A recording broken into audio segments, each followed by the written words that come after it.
Tout pouvoir et davantage dans tout système de démocratie a besoin de contre-pouvoir au risque de sombrer dans la dictature ou dans l'arbitraire.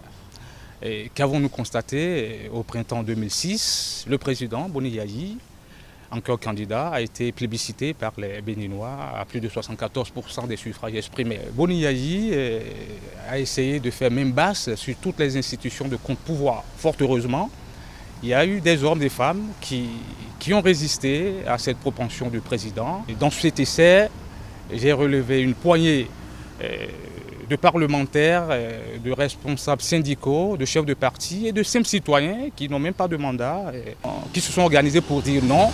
Et dans cet essai, avec des exemples concrets, des faits, j'ai essayé de leur rendre le témoignage. J'ai subdivisé l'ouvrage en 3 grandes parties. Il y a eu la première résistance à Boni Yayi de 2008 à 2011. Ensuite, il y a eu l'UN, le creuset politique de toute l'opposition d'alors, baptisé UN, Union fait la nation. Ensuite, il y a eu ce que j'ai appelé l'ultime résistance avec les législatives d'avril 2015 qui ont radicalement changé la physionomie, le paysage politique de notre pays.